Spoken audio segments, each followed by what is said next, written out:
مثل الذين حملوا التوراة ثم لم يحملوها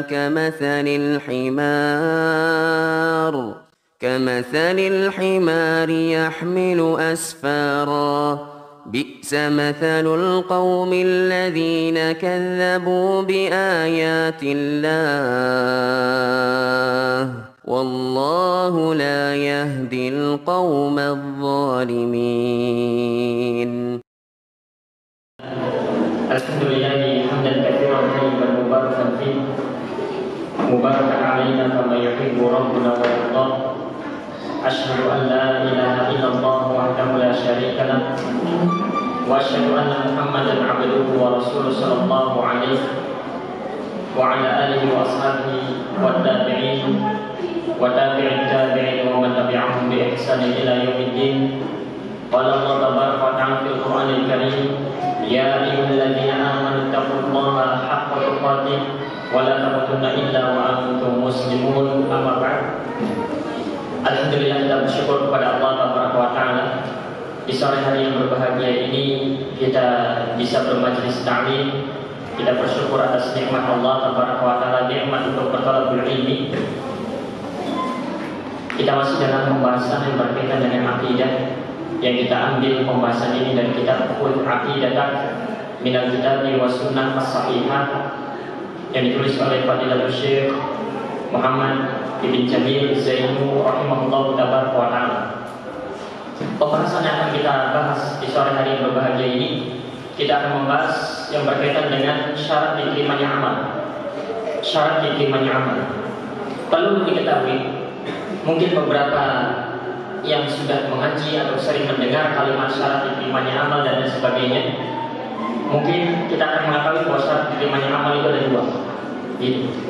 Hanya saja perlu diketahui bahwasanya para ulama mereka menyebutkan beberapa syarat diterimanya amal, sehingga akan kita dapatkan dari kalangan ulama Ahlussunnah wal Jamaah sendiri. Mereka ada yang mengatakan bahwa syarat diterimanya amal itu ada dua saja, seperti yang kita pelajari, seperti yang kita ketahui. Di sana ada yang mengatakan bahwa syarat diterimanya amal itu ada tiga. Di sana juga bahkan ada yang mengatakan bahwa syarat amal, sebuah amal itu kemudian bisa sah dan diterima oleh Allah Tabaraka wa Ta'ala itu ada lima. Sehingga yang datang keterangan ini dari para ulama saja mereka berbeda-beda. Dan pada kesempatan hari ini Syekh Muhammad Ibn Jamil Zainu rahimahullah ta'ala mengatakan, ma yashrutu qabulil amal, apa saja syarat diterimanya amal itu. Kemudian Fadilatul Syekh di sini mengatakan syurutu qabulil amal indallahi thalatha, bahwa syarat diterimanya amal di sisi Allah itu ada tiga. Syarat diterimanya amal di sisi Allah itu ada tiga. Sehingga kalau dulu kita tahunya dua, sekarang kita nambah, sekarang tiga. Kalau kita melihat kepada para ulama yang lain, sebagian mereka yang mengatakan bahwa syarat diterimanya amal itu lima. Di antaranya Syekh Salim Ibn Aid Al-Hilali rahimahullah ta'ala di dalam syarat Riyadhus Shalihinnya, ketika menerangkan tentang bab yang pertama yang berkaitan dengan ikhlas, beliau rahimahullah ta'ala mengatakan bahwasanya syarat diterimanya amal itu ada lima. Tiga merupakan syarat sahnya dan dua merupakan syarat kesempurnaannya. Sehingga dari sini mereka sendiri, para ulama sendiri, mereka berbeda-beda dalam hal ini. Baik, Syekh Muhammad Jamil Zainu mengatakan bahwasanya syarat diterimanya amal di sisi Allah Tabaraka wa Ta'ala itu ada tiga. Apa saja tiga itu? Yang pertama, al-imanu billahi wa tauhiduhu. Syarat mutlak agar amalan yang dikerjakan oleh seorang hamba itu diterima di sisi Allah Tabaraka wa Ta'ala, yang pertama adalah beriman kepada Allah dan mentauhidkannya. Beriman kepada Allah dan mentauhidkannya. Ini syarat mutlak. Kalau ada seorang hamba yang beramal saleh, kalau ada seorang hamba yang beribadah, kalau ada seorang hamba yang mengerjakan ketaatan, namun dia tidak mengimani Allah, namun dia mengingkari Allah, namun dia kufur kepada Allah, atau dia tidak mentauhidkan Allah Tabaraka wa Ta'ala, maka amalnya tidak diterima. Memang ada di sana, jawabannya ada. Orang-orang yang diperangi oleh Rasulullah SAW, orang-orang musyrikin, sebagian mereka itu beribadah kepada Allah Tabaraka wa Ta'ala. Mereka itu naik haji, sebagian mereka berinfak dan bersedekah, sebagian mereka berzikir mengingat Allah Tabaraka wa Ta'ala. Orang-orang musyrikin yang diperangi oleh Rasulullah SAW, apakah amal yang mereka kerjakan dari amalan-amalan kebaikan diterima di sisi Allah? Jawabannya tidak. Kenapa? karena mereka tidak beriman kepada Allah Taala dan mereka tidak mentauhidkan Allah Taala. Sehingga ini merupakan syarat mutlak. Kalau amalan seorang hamba ini ingin diterima oleh Allah Taala, maka harus terpenuhi syarat ini, yaitu beriman kepada Allah dan mentauhidkannya. Ini syarat yang pertama. Fa innal ladzina amanu, qala Allah Ta'ala, mana dalilnya? Dalilnya adalah surat Al-Kahf ayat 107. Allah Ta'ala berfirman, innal ladzina amanu wa 'amilus sholihat, sungguhnya orang-orang yang beriman. Alladzina amanu, sesungguhnya orang-orang yang beriman dan beramal saleh. Kanat lahum jannatul firdausi nuzula, maka bagi mereka surga Firdaus sebagai tempat kediaman mereka. Di dalam ayat ini menerangkan kepada kita bahwasanya surga itu diberikan kepada mereka orang-orang yang beriman plus beramal saleh.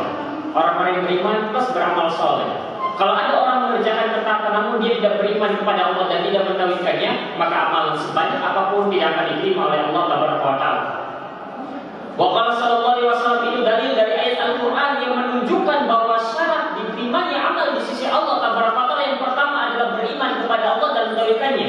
Surat Al-Kahf ayat 107. Kemudian sabda Rasulullah sallallahu alaihi wasallam yang dikeluarkan oleh Imam Muslim. Rasulullah SAW bersabda, "Qul amantu billah, tsumma istaqim." Katakanlah bahwa aku beriman kepada Allah, kemudian istiqomalah dalam mengerjakan ketaatan. Ini dalil menunjukkan kepada kita bahwa amalan kita dapat diterima di sisi Allah Taala manakala kita beriman. Manakala kita beriman, mengimani Allah Taala dan mentauhidkan Allah Taala. Baik, jamaah sekalian rahimani wa rahimakumullah, di antara dalil lain yang menunjukkan bahwasanya iman ini merupakan syarat diterimanya amal di sisi Allah adalah di dalam surat An-Nahl ayat 97. Allah Taala berfirman di dalam surat An-Nahl ayat 97. Ini merupakan dalil untuk menguatkan bahwa syarat diterimanya amal yang pertama adalah beriman kepada Allah dan mentauhidkannya. Allah Subhanahu wa taala berfirman, "Man 'amila shalihan min dzakarin aw untha." Siapa yang beramal saleh baik dari lelaki atau wanita, wa huwa mu'minun, dan dia beriman, falanuhyiyannahu hayatan thayyibah, maka baginya kehidupan yang baik. Kata Allah Taala, "Wala najziyannahum ajrahum bi ahsani ma kanu ya'malun." Dan Allah Taala akan balas mereka dengan sebaik-baiknya ganjaran pahala, sebaik-baiknya balasan, maka ya'malun, atas apa yang telah mereka perbuat. Di sini Allah Taala menegaskan dengan kalimat wa huwa mu'minun, dan dia beriman. Ini menunjukkan bahwa syarat pertama amal seorang hamba itu pasti diterima di sisi Allah adalah beriman kepada Allah dan mentauhidkannya. Ini dalam surat An-Nahl ayat 97. Kemudian di dalam surat Ibrahim ayat 18 yang menunjukkan kepada kita bahwa syarat diterimanya amal seorang hamba di sisi Allah yang pertama adalah iman. Dari sini dipahami bahwa orang-orang kafir kalau dia beramal, kalau dia mengerjakan ketaatan, kalau dia kemudian berbuat kebajikan, berbuat kebaikan, maka tidak diterima amalan tersebut di sisi Allah Taala. Di dalam surat Ibrahim ayat 18 Allah Taala berfirman, "Matsalul ladzina kafaru bi rabbihim." Adapun permisalan orang-orang yang kafir kepada Rabb-nya, orang-orang yang ingkar kepada Rabb-nya, orang-orang yang mengkufuri Allah Taala, tidak mengimani Allah Taala, a'maluhum karamad. Amalan mereka seperti abu yang ditiup angin. Istaddat bihir rihu fi yaumin 'asif. Amalan mereka, amalan kebaikan mereka, amalan kebajikan mereka orang-orang yang kafir itu, manakala mereka tidak mengimani Allah Taala, manakala mereka tidak beriman kepada Allah Taala, manakala mereka tidak percaya Allah Taala, manakala mereka kafir kepada Allah Taala, maka amalan-amalan mereka seperti debu, seperti abu yang kemudian ditiup angin. La yaqdiruna mimma kasabu ala syai'. Mereka tidak dapat mengambil manfaat dari amalan-amalan yang mereka kerjakan sedikit pun. Dzalika huwa dhalalul ba'id. Yang demikian itu merupakan kesesatan yang sangat jauh sekali. Apa sebabnya amalan mereka seperti abu yang berterbangan yang ditiup angin? Apa sebabnya amal kebaikan mereka, kebajikan mereka tak memberikan manfaat kepada mereka? Karena mereka kufur kepada Allah, karena mereka tidak mengimani Allah Taala. Sehingga ini merupakan syarat mutlak, syarat diterimanya amal seorang hamba. Yang pertama adalah iman. Yang pertama adalah iman. Di dalam surat Ibrahim ayat 18. Kemudian Allah Taala berfirman dalam surat An-Nur ayat 39 yang menunjukkan bahwasanya syarat diterimanya amal di sisi Allah yang pertama adalah iman, mengimani Allah dan mentauhidkannya, bukan yang lain, namun beriman kepada Allah dan mentauhidkannya. Allah Subhanahu wa taala berfirman dalam surat An-Nur ayat 39, "Walladzina kafaru," dan orang-orang yang kafir itu, dan orang-orang yang mengkufuri Allah Taala itu, dan orang-orang yang ingkar kepada Allah Taala itu, a'maluhum kasarabim biqi'atin yahsabuhu dhama'anu ma'an hatta idza ja'ahu lam yajidu syai'a. Amalan mereka itu seperti fata morgana. Dari jauh terlihat seperti ada air, ketika didekati ternyata tidak ada air. Itu amalan mereka.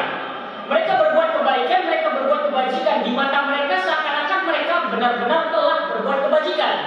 Padahal itu hanya apa yang terlihat pada mata saja, seperti fata morgana. Dari kejauhan terlihat seperti ada air di sana. Ketika didekati, ya ketika ada air, itulah fata morgana. Dan itulah amal kebajikan yang diperbuat oleh orang-orang kafir, sebanyak apapun.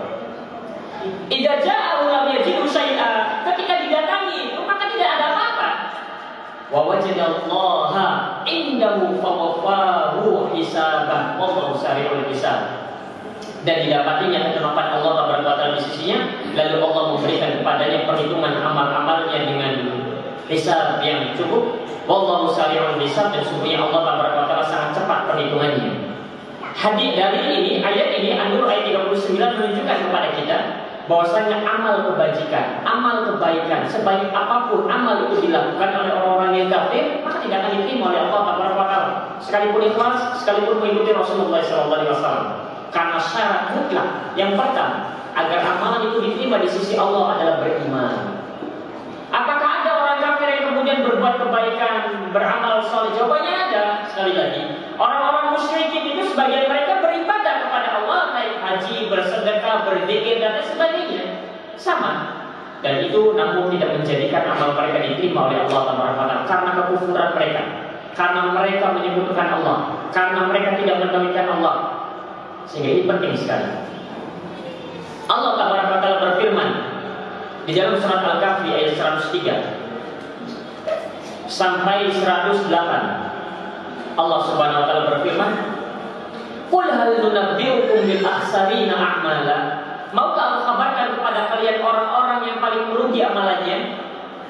Alladzina dhalla sa'yuhum fil hayati dunya wa hum yahsabuna annahum yuhsinuna sun'a. Mereka adalah orang-orang yang sia-sia dalam kehidupan dunia ini.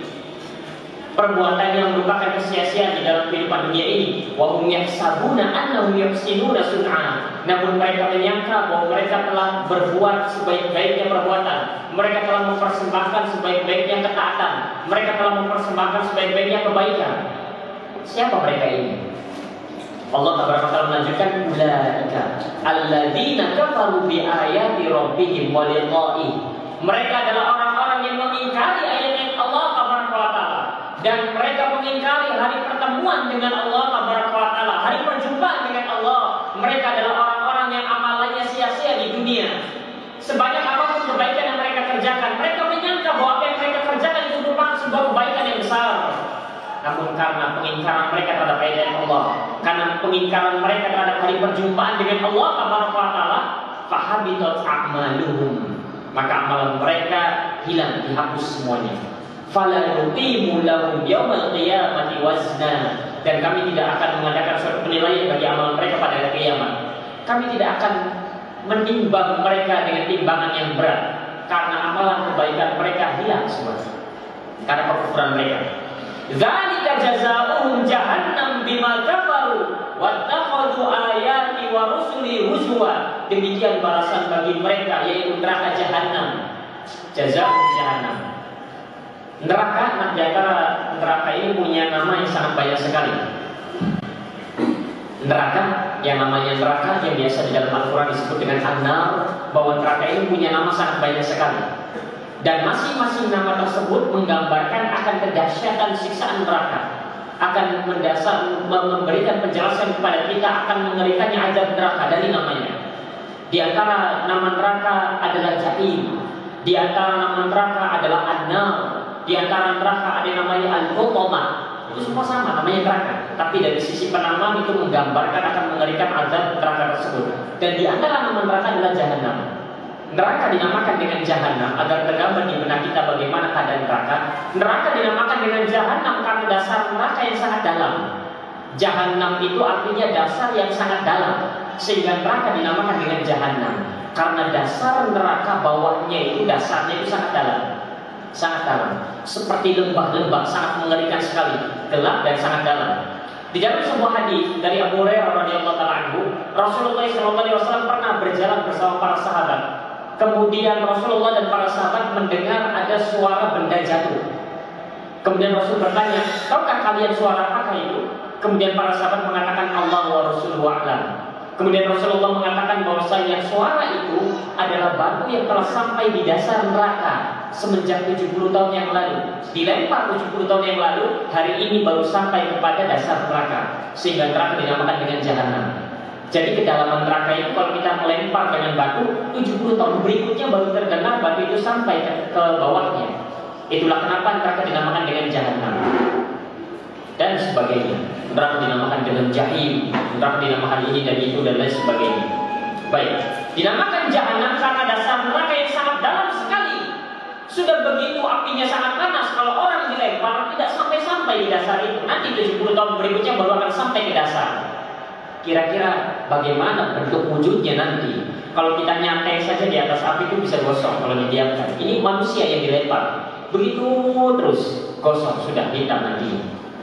Baik, ini merupakan balasan untuk mereka yaitu neraka Jahannam bima kafaru, karena sebab kekufuran mereka, bima kafaru karena sebab kekafiran mereka. Amalan mereka tidak berguna bagi mereka. Amalan mereka, kebajikan mereka, kebaikan mereka tidak berguna dan bermanfaat bagi mereka selama mereka mengkufuri Allah, selama mereka melakukan kesyirikan. Dan jangan dibayangkan bahwa orang-orang musyrikin itu semuanya adalah orang-orang yang kemudian bergajulan. Mereka adalah orang-orang yang tidak pernah berbuat taat atau berbuat baik, tidak. Sebagian mereka orang-orang musyrikin kafirin yang diperangi oleh Rasulullah, mereka adalah orang-orang yang taat. Mereka adalah orang-orang yang beribadah. Bagaimana bentuk ibadahnya? Berzikir. Bagaimana bentuk ibadahnya? Naik haji. Bayangkan orang-orang musyrikin pun naik haji dan seterusnya. Namun bersama dengan itu, amalan mereka bagaikan debu yang terbang tertiup angin. Karena kekufuran mereka, karena pengingkaran mereka. Wattakhadhu ayati wa rusuli huzwa. Mereka menjadikan ayat-ayatku dan para rasulku sebagai olok-olokan, sebagai candaan. Maka berhati-hati ketika kemudian bercanda dengan membawa ayat-ayat Allah atau Rasulnya. Maka berhati-hati ketika kemudian bercanda dengan membawa atau mengatasnamakan agama.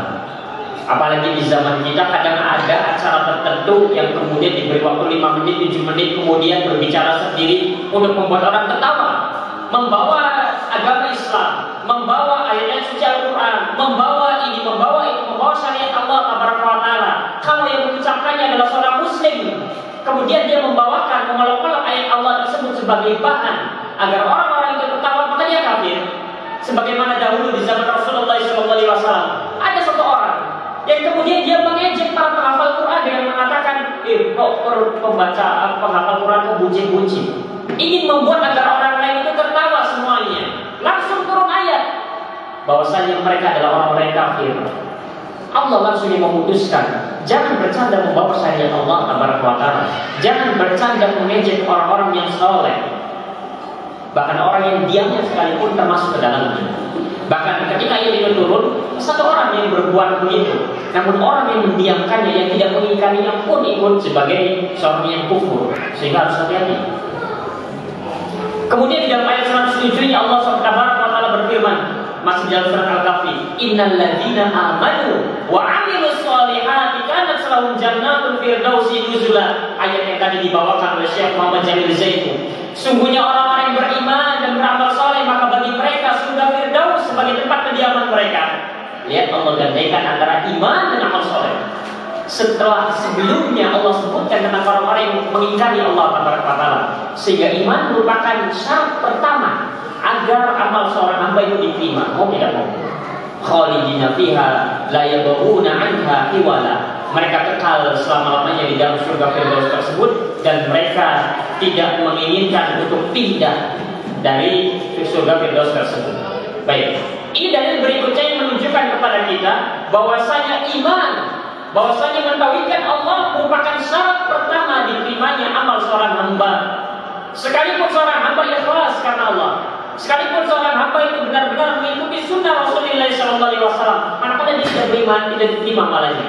Ada seorang yang kafir misalkan, dia berwudu seperti wudunya Nabi, dia berwudu dengan ikhlas, kemudian dia sholat seperti sholatnya Nabi, khusyuk sampai meneteskan air mata, ikhlas karena Allah, namun kafir. Apakah diterima amal ibadah tersebut? Coba tidak. Sehingga iman merupakan syarat pertama diterimanya amal ibadah seorang hamba. Iman dan mentauhidkan Allah Taala. Di dalam surah Al-Maidah ayat 27, Allah Subhanahu wa taala berfirman di dalam surat Al-Maidah ayat 27, qala innama yataqabbalu Allahu minal muttaqin. Sesungguhnya Allah Taala hanya menerima amalan yang dikerjakan oleh orang-orang yang bertakwa saja. Allah hanya menerima amalan yang dikerjakan oleh orang-orang yang bertakwa saja. Allah tak menerima amalan dari orang selain dari orang yang bertakwa. Allah hanya menerima amalan yang dikerjakan oleh orang yang bertakwa saja. Siapakah mereka yang bertakwa ini? Di dalam surat Yunus ayat 62 sampai 63, Allah Subhanahu wa taala berfirman, "Ala inna awliya Allahi la khaufun 'alaihim wa lahum yahzanun." Ingatlah, sesungguhnya kekasih-kekasih Allah, sesungguhnya para wali-wali Allah, la khaufun 'alaihim, tidak ada pada diri mereka rasa khawatir, rasa takut, wa lahum yahzanun, dan mereka tidak bersedih. Siapakah mereka kekasih-kekasih Allah ini? Alladzina amanu. Mereka adalah orang-orang yang beriman, wa kanu yattaqun, dan mereka adalah orang yang bertakwa. Sehingga siapakah orang yang bertakwa? Adalah mereka orang yang beriman kepada Allah. Siapakah orang yang bertakwa? Adalah mereka orang yang mentauhidkan Allah Taala, dan Allah tidak akan menerima amalan kecuali dari orang yang bertakwa. Siapakah yang bertakwa? Mereka orang-orang yang beriman kepada Allah. Siapakah yang bertakwa? Mereka orang-orang yang mentauhidkan Allah Taala. Dan ini merupakan ayat yang kemudian menerangkan kepada kita sifat karakteristik wali-wali Allah Taala. Mereka mengimani Allah, mereka mentauhidkan Allah, dan mereka bertakwa kepada Allah Taala. Baik, ini yang pertama, syarat yang pertama yang harus kita ketahui. Dan mungkin sebagian kita mungkin baru mendengar, karena kita biasanya yang namanya syarat diterimanya amal cuma dua. Sekali lagi saya katakan bahwa di sana sampai ada mengatakan ulama bahwa syarat diterimanya amal ada 5. Begitu. Maka di sini kita tambah satu lagi jadi 3. Nanti kapan-kapan kita akan bahas 5. Nanti kapan-kapan akan kita bahas lagi 6, 10 dan seterusnya dan seterusnya. Baik, agar kita tahu di sini ini merupakan syarat mutlak. Kalau amal ibadah kita ingin diterima oleh Allah Taala, maka kita harus mengimani Allah Taala. Maka kita harus mentauhidkan Allah Taala. Maka kita harus bertakwa kepada Allah Taala. Kemudian yang berikutnya, syarat diterimanya amal berikutnya adalah sebagaimana telah kita ketahui, ini baru al-ikhlas, yaitu ikhlas. Ikhlas kepada Allah Taala. Apa itu ikhlas?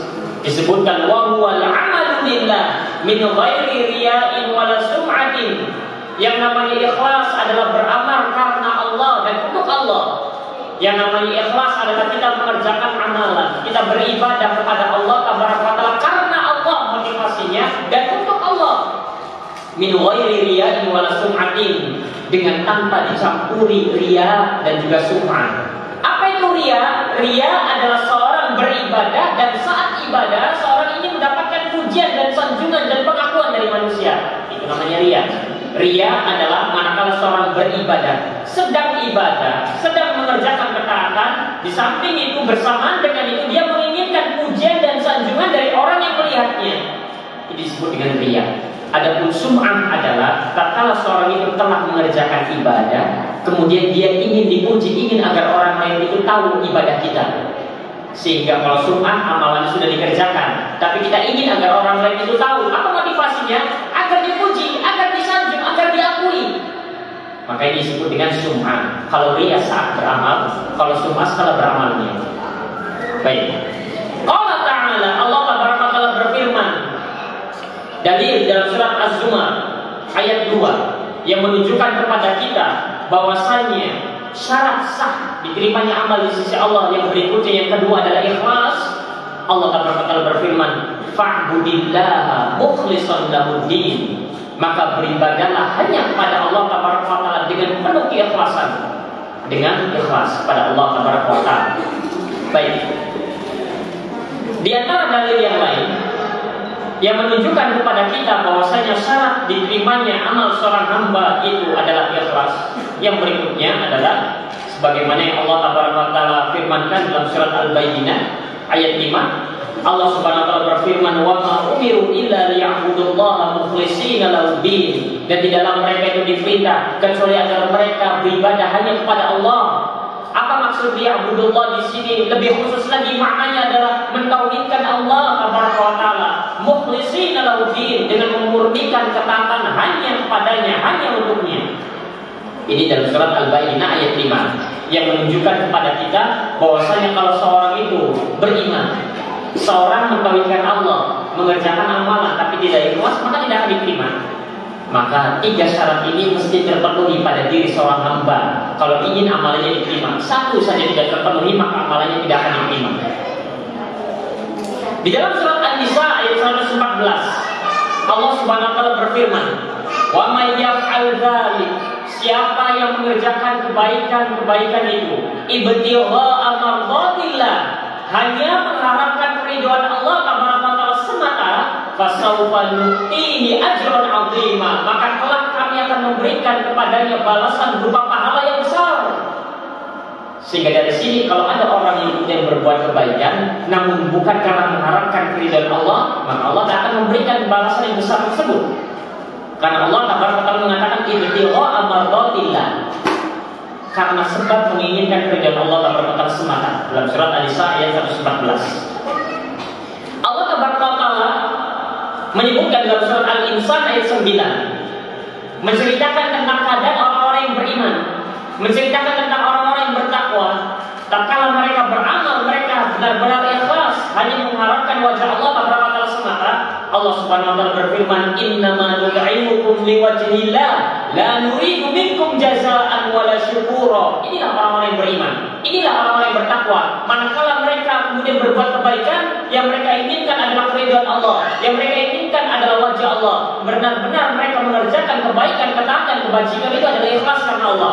Innama nud'imukum liwajhillah, kata mereka, kata orang-orang yang soleh ini. Sesungguhnya kami ini memberikan makan kalian, kami memberikan makanan kepada kalian liwajhillah, semata-mata karena mengharapkan wajah Allah Ta'ala. La nuridu minkum jazaa'an, kami tak berharap dari kalian, kami tak menginginkan dari kalian jaza, balasan, wala syukuro, atau hanya sekedar ucapan syukron saja, terima kasih. Bahkan Syekhul Islam Ibn Taimiyah ketika menjelaskan tentang ayat yang mulia ini memberikan kepada kita faedah bahwasanya orang-orang yang memberikan kebaikan, misalkan ada seorang donatur memberikan makanan kepada fakir miskin, atau seorang donatur misalkan memberikan makanan berbuka kepada anak yatim piatu dan lain sebagainya. Kalau sang donatur ini kemudian mengatakan, doakan saya ya, kata Syekhul Islam Ibn Taimiyah, maka orang-orang semacam ini tidaklah termasuk di dalam ayat ini.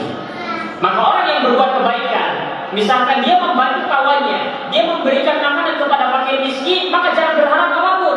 Sekalipun yang diharapkan adalah doa, tolong doakan saya, karena dia tidak termasuk dalam ayat ini.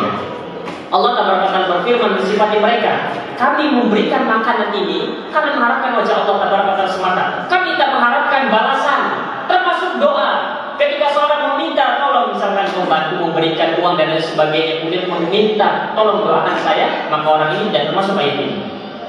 Doa, balasan yang setimpal, pengakuan, apa namanya itu biasanya timbal balik, biasanya apa yang balas budi, maka tidak termasuk semuanya. Hatta ucapan syukron saja sudah dikasih, tidak mau mengucapkan syukron, cuma ucapan syukron saja misalkan, sama dia tidak termasuk dalam ayat yang mulia ini. Sekalipun hanya ucapan syukron, terima kasih dan makasih, maka orang yang beriman kepada Allah Ta'ala, manakala dia mengerjakan ketaatan, urusan dia dengan Allah. Adapun orang yang diberikan kebaikannya ingin membalas, ingin kemudian malah berbuat keburukan, tidak peduli karena urusannya adalah diriku tentang diriku dengan Allah Ta'ala. Sehingga terkadang mungkin di antara kita membantu kawannya kemudian mengharapkan balas budi. Kita membantu kawan kita membantu saudara kita membantu ini dan itu dan lain sebagainya. Terkadang ada kalimat, jangankan membalas, ucapan terima kasih saja tidak. Ini tandanya tidak ikhlas dan mengurangi keikhlasan. Sehingga membantu saja urusan kita dengan Allah. Adapun kemudian dibalas dengan balasan yang baik, setimpal. Ataukah misalkan tatkala kondisi itu berubah, misalkan orang yang dahulu kita bantu ternyata menjadi orang yang sukses, kemudian kita yang menjadi orang yang tidak sukses, kita tidak mengharap kepada dia yang pernah kita bantu. Kalau kita masih menggantungkan harapan kepada orang yang pernah kita bantu, tandanya kita tidak ikhlas. Tandanya kita tidak ikhlas. Meminta doa, meminta balasan, meminta ucapan terima kasih tidak termasuk ke dalam ayat ini, dan itu mengurangi kadar keikhlasan kita, bahkan dapat menghilangkan keikhlasan kita. Ini harus dipahami. Kadang-kadang banyak para donatur yang memberikan bantuan kepada yatim piatu, kemudian mereka mengatakan doakan Bapak, doakan saya dan sebagainya. Ini tidak masuk dalam ayat ini. Di dalam surat Asy-Syu'ara ayat 20. Di dalam surat Asy-Syu'ara ayat Asy-Syura, di dalam surat Asy-Syura karena ada dua, ada Asy-Syu'ara, ada Asy-Syura. Di dalam surat Asy-Syura ayat 20. Allah Taala berfirman menunjukkan kepada kita bahwa ikhlas merupakan salah satu atau poin kedua dari diterimanya amal seorang hamba di sisi Allah. Syarat diterimanya amal seorang hamba di sisi Allah. Allah Taala berfirman, "Man kana yuridu harfal akhirah, nazid lahu fi harfihi." Siapa yang menginginkan kebaikan di akhirat, siapa yang menginginkan keberuntungan, keuntungan di akhirat, maka akan kami tambahkan kebaikan itu baginya. Wa man kana yuridu harfad dunya, dan siapa yang menginginkan bagian dunia, siapa yang menginginkan keuntungan dunia, siapa yang menginginkan dunia, nuqtihi minha, kami pun beri. Allah adil. Kalau kita beramal menginginkan dunia, jabatan, kedudukan, dilancarkan rezekinya, Allah beri. Wa ma lahu fil akhirati min nasib. Namun ingat kata Allah, di akhirat dia tidak akan mendapatkan bagian apapun. Kami beri. Kamu di dunia beribadah, beramal soleh, menginginkan akhirat, Allah tambah kebaikan tersebut. Ketika engkau beribadah, beramal soleh, karena menginginkan dunia, dilancarkan rezekinya, ditinggikan kedudukannya, dimudahkan segala urusan dunianya, kami beri. Namun ingat bagian kedua ini, jangan berharap dia mendapatkan bagian di negeri akhirat. Allah tak akan berikan bagian tersebut di negeri akhirat. Maka ini menunjukkan ikhlas, karena orang yang beribadah karena mengharap dunia semata-mata. Ingat sekali lagi, karena mengharap dunia semata-mata, maka dia tidak akan mendapatkan bagian di negeri akhirat. Ini menunjukkan kepada kita bahwasanya ikhlas ini merupakan di antara syarat sah diterimanya amal seorang hamba di sisi Allah Taala. Syarat mutlak. Rasulullah SAW bersabda dalam hadis yang dikeluarkan oleh Imam Ahmad, "Faman 'amila minhum 'amalan akhirah lid dunya."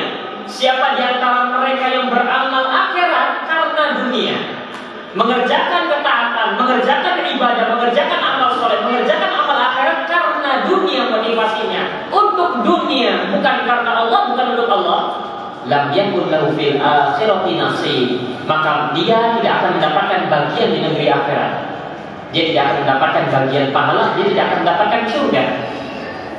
Maka ini merupakan ancaman yang keras bagi orang-orang yang kemudian tidak mengikhlaskan ibadahnya, amal solehnya. Rasulullah SAW bersabda di dalam hadis yang dikeluarkan oleh Imam An-Nasa'i.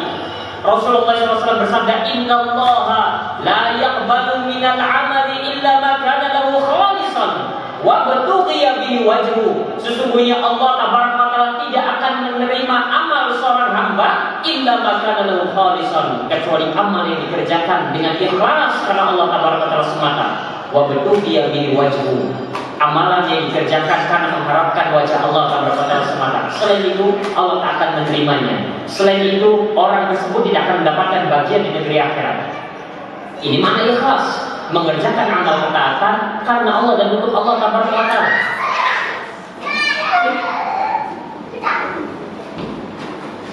Baik, ini yang kedua. Ini poin yang kedua dari syarat diterimanya amal di sisi Allah Taala. Ingat bahwa 3 syarat ini mesti ada. Satu saja tidak terpenuhi, maka amal tersebut tidak akan diterima di sisi Allah Taala. Kemudian yang ketiga, syarat diterimanya amal berikutnya yang terakhir adalah yang ketiga, ketiga, al-muwafaqatu lima jaa bihi Rasul sallallahu alaihi wasallam. Sesuai dengan apa yang datang, yang dibawa oleh Rasulullah sallallahu alaihi wasallam, mengikuti petunjuk bimbingan sunnah Rasulullah sallallahu alaihi wasallam.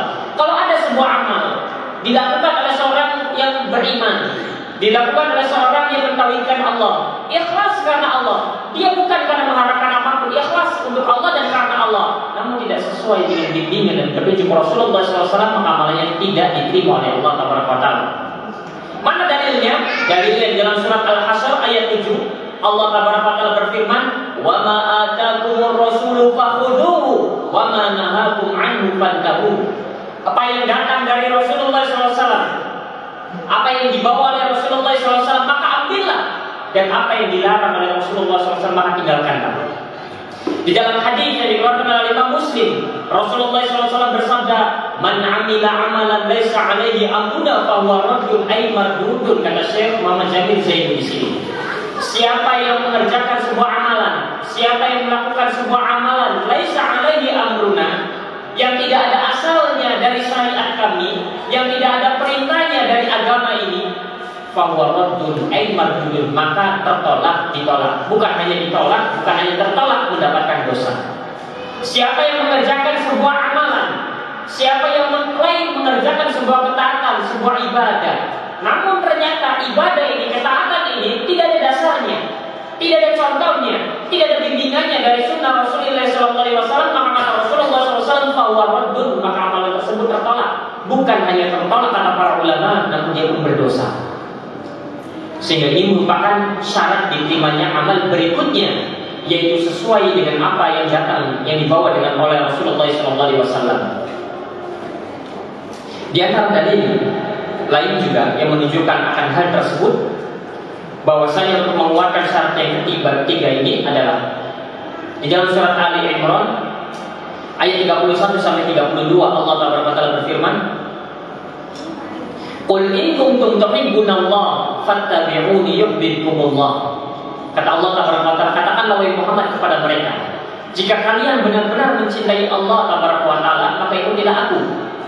Kata Rasulullah SAW, "Wa yaghfir lakum dzunubakum," maka niscaya Allah Taala yuhibbukumullah, Allah Taala pasti akan mencintai kalian, dan juga Allah Taala pasti akan mengampuni dosa-dosa kalian. Wallahu ghafurur rahim, dan sungguhnya Allah Taala Maha Pengampun lagi Maha Penyayang.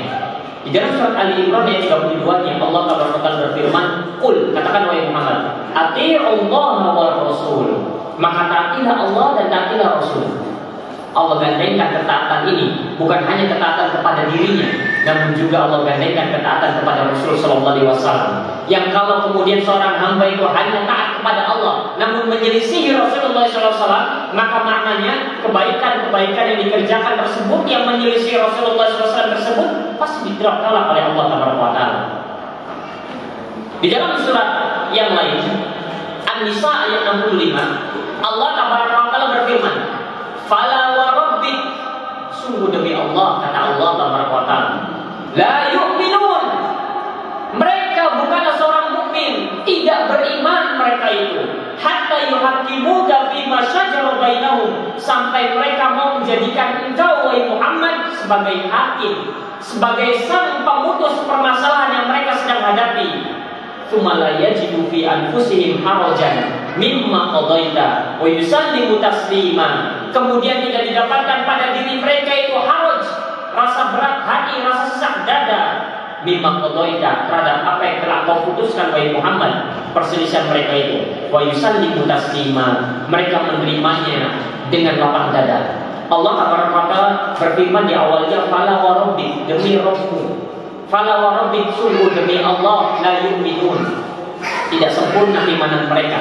Sampai bagaimana? Sampai menjadikan mereka, ketika mereka berselisih, menjadikan Rasul sebagai hakimnya, Rasul sebagai pemutus apa yang mereka perselisihkan tersebut.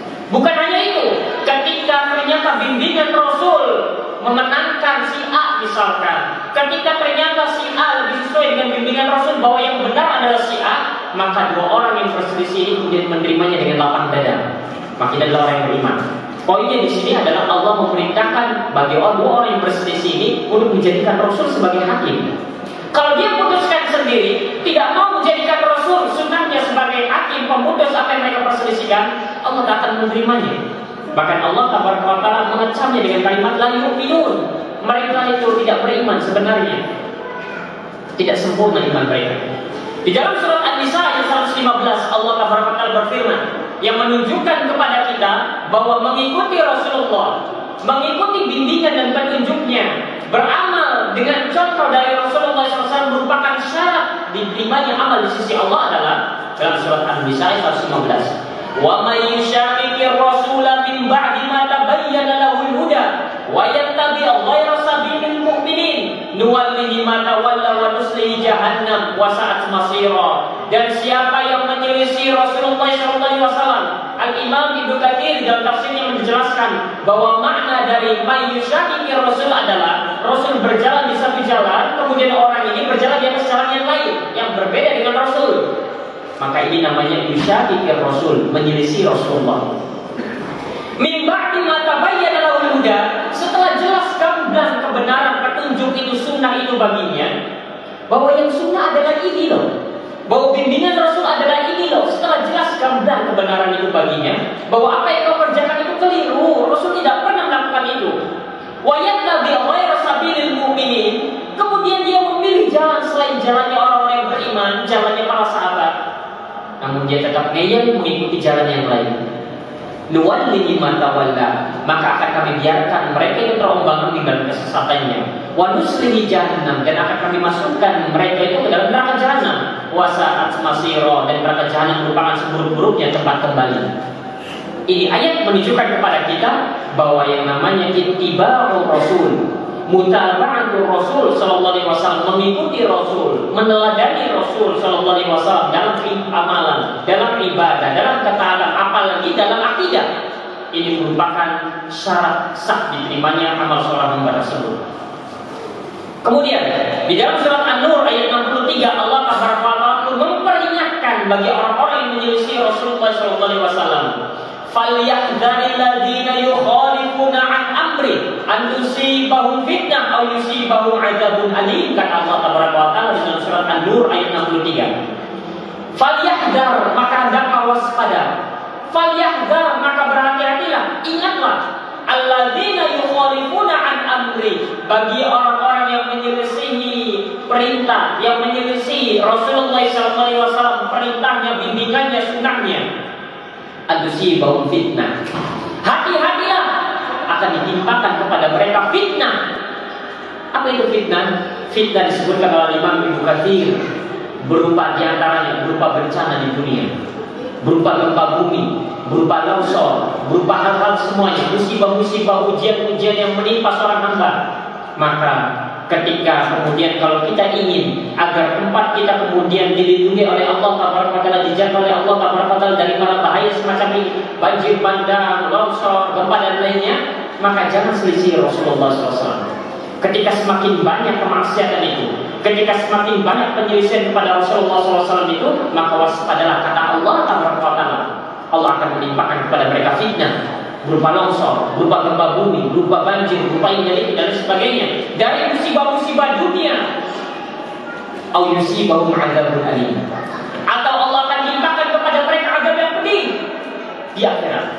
Ini merupakan ancaman dari Allah langsung bagi orang-orang yang menyelisih Rasulullah SAW, sehingga mengikuti Rasulullah SAW merupakan syarat mutlak diterimanya amal ibadah ketaatan seorang hamba.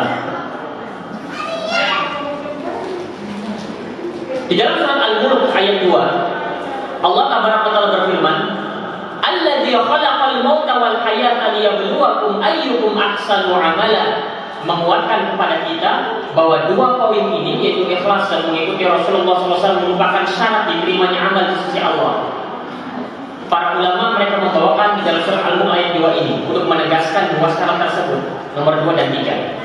Allah Subhanahu wa taala berfirman, alladzi khalaqal mauta wal hayata, dialah Allah Taala yang menciptakan bagi kalian kehidupan dan kematian, liyabluwakum ayyukum ahsanu amala, agar menguji kalian siapa di antara kalian yang paling ahsan amalannya, yang paling baik amalannya.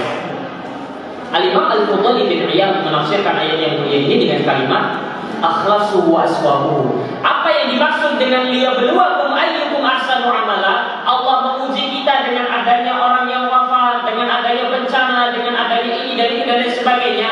Allah ingin menguji kita, siapa di antara kita yang paling baik amalannya.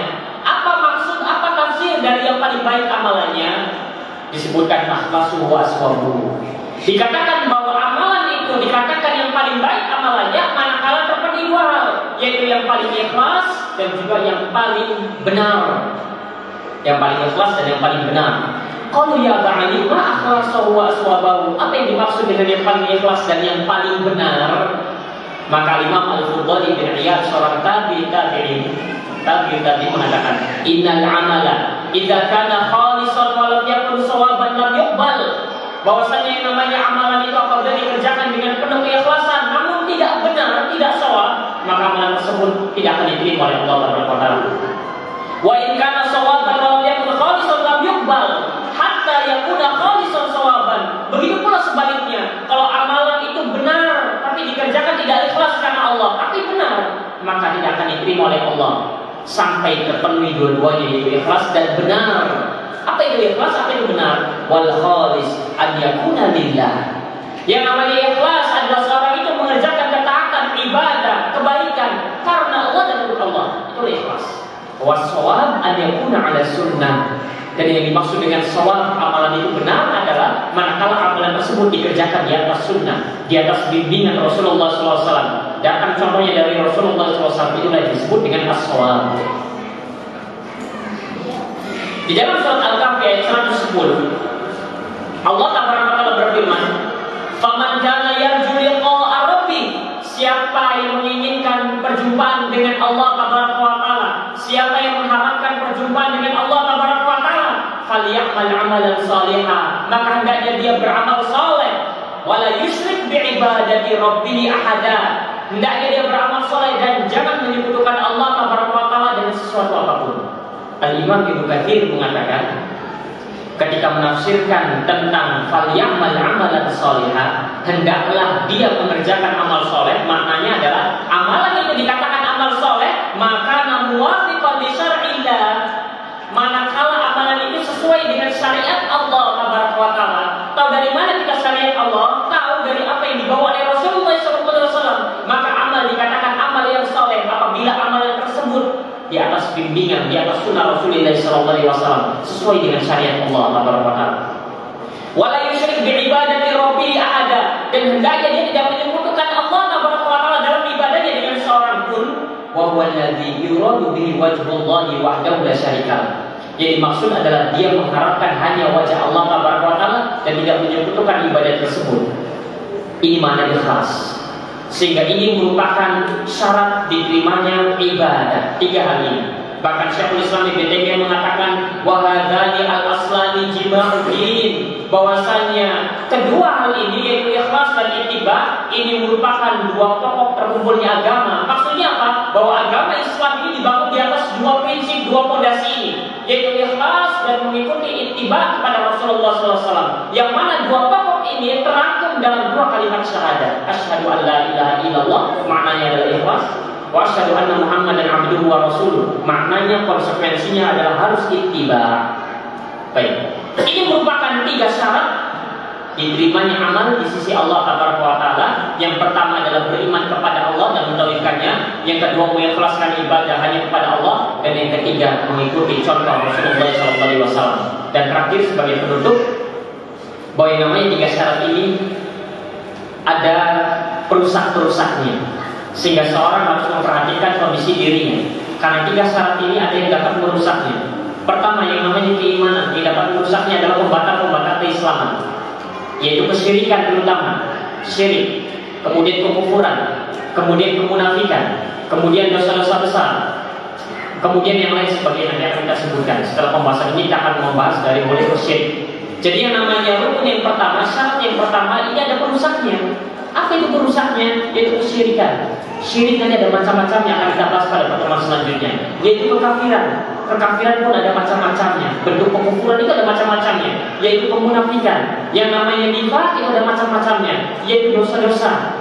Apalagi kalau seorang itu kemudian meremehkan dosa. dapat mengurangi keimanannya, dapat mengurangi tauhidnya, yang dikhawatirkan amal ibadah yang dikerjakannya kemudian tidak diterima oleh Allah Taala. Maka hati-hati dari pembatal-pembatal ini. Ini yang pertama, syarat yang pertama itu pembatalnya. Syarat yang kedua, yang dapat merusak keikhlasan seorang hamba adalah riya, adalah ujub, adalah takabur, adalah sombong. Maka mesti berhati-hati. Dan yang namanya ikhlas pernah kita sebutkan di sini, yang namanya ikhlas itu sampai mati perlu dijaganya. Bukan hanya sekedar selesai ibadah kemudian kita katakan kemarin saya ibadah ikhlas karena Allah, tidak. Selama kita hidup kita harus menjaga seluruh amal ibadah kita itu, keikhlasannya harus dijaga. Sampai kapan? Sampai mati. Karena yang namanya ikhlas ini adalah syarat yang harus senantiasa mengiringi amal ibadah itu. Sampai kapan? Sampai kita berjumpa dengan Allah. Maka ibadah yang kita kerjakan 30 tahun yang lalu itu perlu dijaga sampai detik ini keikhlasannya. Ketika kita menyebut-nyebut ibadah kita yang dulu, kemudian kita ingin mengharapkan pujian dan sanjungan, gugur ibadah kita yang dulu itu. Sehingga namanya ikhlas ini perlu dijaga. Sampai kapan? Bukan sampai selesai ibadahnya, bukan. Sampai berjumpa dengan Allah. Maka hati-hati lisan ini jangan sampai berucap, jangan sampai menyebutkan kebaikan-kebaikan kemudian mengharapkan sanjungan dan pujian. Kalaupun terpaksa, maka sesuatu yang mendorongnya adalah ingin agar kemudian orang lain dapat mengambil pelajaran. Namun hati-hati, karena namanya ikhlas dan riya, berbangga diri itu tipis sekali perbedaannya. Inilah yang merusak ikhlas. Maka ikhlas perlu dijaga sampai mati berjumpa dengan Allah. Kemudian yang berikutnya yaitu mengikuti sunnah Rasulullah SAW yang dapat merusak ini adalah perbuatan-perbuatan yang diadakan dalam ibadah ini, dalam agama ini. Yang namanya ibadah itu ada dua. Ada yang ibadah mahdoh dan ada ibadah ghairu mahdoh. Ketika salah dalam konsep ini, maka akan merusak tatanan ibadah seorang hamba. Apa yang ibadah mahdoh? Ibadah mahdoh adalah sebuah amalan ibadah yang tata caranya, bilangannya, bacaannya sudah ditentukan oleh syariat. Semisal sholat subuh 2 rakaat jangan ditambahkan. Semisal sholat subuh bacaannya sudah begitu, jangan buat-buat bacaan yang baru. Misalkan bacaannya sudah begitu, kemudian inisiatif, saya pengen pakai bahasa Jawa saja lah, tidak mau pakai bahasa Arab misalkan. Ya itu yang akan menggugurkan kemudian ibadah kepada Rasul, bahkan akan tertolak amal ibadahnya. Sehingga hati-hati dari perbuatan-perbuatan semacam ini. Ada yang namanya ibadah mahdoh, dan ibadah mahdoh ini ada beraneka ragam bentuknya. Pertama, ada yang bilangannya sudah ditentukan oleh syariat. Ibadah mahdoh bilangannya sudah ditentukan oleh syariat. Maka jangan tambah-tambah sendiri, jangan dikurangi sendiri, jangan inisiatif kemudian menambahkan sesuatu yang sudah ada. Semisal bilangan rakaat sholat ibadah mahdoh sudah dari sananya begitu gerakannya, bacaannya, kemudian karena kurang puas tambahkan lagi menjadi 6 rakaat misalkan. Nah ini tidak diperbolehkan. Ini berdosa dan ini merusak ittiba dengan Rasulullah SAW. Bahkan amalan yang dikerjakannya kalau diamalkan tidak akan diterima. Tidak akan diterima, bukan hanya tidak akan diterima ditolak begitu saja. Dia berdosa, dia ancam dengan neraka. Kan di ancamannya sudah kita sebutkan, orang-orang yang menyelisih Rasulullah SAW. Itu ibadah mahdoh. Ada juga kalau tadi bilangannya, kalau ini waktunya, ada ibadah mahdoh yang waktunya sudah ditetapkan, maka jangan kemudian mengerjakan itu di luar waktunya. Misalkan Ramadan, sudah jelas di bulan Ramadan, kemudian ingin inisiatif, saya pengen mengerjakan di bulan Syawal sajalah, di bulan Syawal misalkan, ya tidak akan diterima, tidak akan diterima. Ini namanya menyelisihi. Begitu pula misalkan haji sudah ditentukan di sana, jangan dipindahkan ke Gadel. Nah, kita hajinya pindah saja ke Gadel misalkan, sampai ke sana biayanya bisa mahal. Ya tidak boleh begitu, ditolak. Bukan hanya ditolak, bukan hanya tidak diterima, namun dia akan mendapatkan ancaman azab dari Allah Taala. Jadi namanya ibadah mahdoh ini ada kalanya bilangannya sudah ditentukan, ada kalanya waktu dan tempatnya sudah ditentukan oleh syariat. Maka jangan diubah-ubah. Kemudian juga berikutnya juga ada juga masih banyak lagi sebenarnya. Ada juga ibadah mahdoh yang bilangan tidak ditetapkan, tempat tidak ditetapkan, hanya dibicarakan secara umum saja, maka jangan kemudian kita mengkhususkan sendiri. Misalkan seorang memperbanyak berzikir kepada Allah Taala misalkan membaca la ilaha illallah wahdahu la syarika lahu lahul mulku wa lahul hamdu wa huwa ala kulli syai'in qadir, merupakan zikir yang disyariatkan, bagus. Misalkan bersolawat kepada Nabi SAW di luar waktu yang telah ditetapkan, karena secara umum bersolawat bagus. Allahumma sholli ala Muhammad, Allahumma sholli wa sallim wa barik ala Muhammad, misalkan bersolawat. Atau atau membaca Al-Quran. Membaca Al-Quran sudah jelas itu ibadah mahdhah, maksudnya begitu. Jangan kemudian baca Al-Quran diganti, saya pengen bacanya dari kiri ke kanan saja, misalnya. Tidak boleh begitu misalkan. Maka yang namanya ibadah-ibadah semacam ini, ketika syariat tidak menentukan dengan pasti berapa jumlahnya, misalkan berapa, di mana tempat dibacanya, misalkan kapan waktunya, maka jangan mengkhususkan sendiri. Saya pengen baca surah Al-Baqarah pukul 1 malam misalkan, sebanyak 2 kali, sebanyak 3 kali misalkan. Kemudian dia terus-menerus mengerjakan itu, membaca Al-Baqarah setiap malam Jumat pukul 1 malam misalkan. Ini tidak diperbolehkan. Kenapa? Kalau mau jangan mengkhususkan, karena Allah tak pernah mengkhususkannya, Rasul tak pernah mengkhususkannya, maka tidak perlu dikhususkan. Baik, ini diantara bentuk berikutnya. Kemudian di sana disebut dengan ibadah ghairu mahdhah.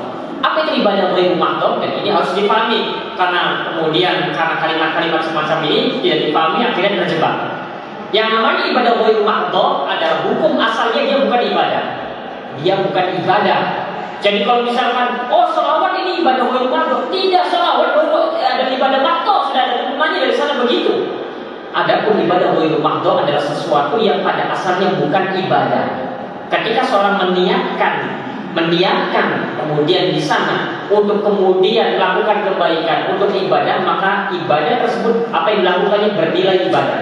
Contohnya ibadah ghairu mahdhah adalah makan. Contoh ibadah ghairu mahdhah adalah tidur. Contoh ibadah ghairu mahdhah adalah minum.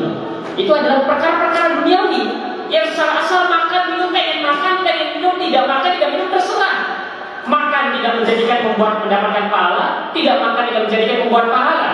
Asalnya begitu masalahnya. Yang namanya tidur, pengen tidur terserah manusia. Pengen tidur dia tidak mendapatkan pahala karena perkara mubah. Ketika seorang itu meniatkan karena akhirat, karena ibadah, karena Allah, apa yang dikerjakannya itu. Misalkan dia makan karena ingin agar kuat menuntut ilmunya, agar kuat beribadahnya, maka apa yang dikerjakannya bernilai pahala. Ini yang disebut dengan ghairu mahdhah. Maka ketika ada contoh misalkan zikir ini, zikir bukan ghairu mahdhah. Ghairu mahdhah itu yang asalnya memang bukan ibadah. Makan, minum, tidur, itu baru ghairu mahdhah. Kalau zikir memang asalnya ibadah. Ibadah yang tidak ditentukan waktunya misalkan, karena di sana ada zikir yang memang tidak ditentukan waktunya. Kapan saja, berapa banyak yang dibaca terserah. Ketika dikumpulkan semua ibadah-ibadah ini kemudian dikatakan bahwa ini adalah ibadah ghairu mahdhah. Tidak. Maka ibadah ghairu mahdhah adalah perkara-perkara duniawi yang kemudian kita niatkan untuk Allah, kita niatkan untuk kemudian ketaatan kepada Allah, kita niatkan untuk ibadah, maka bernilai ibadah. Ini disebut dengan ghairu mahdhah. Baik, ini sedikit yang bisa kita sampaikan terkait dengan 3 syarat sah atau 3 syarat diterimanya amal di sisi Allah Subhanahu wa taala.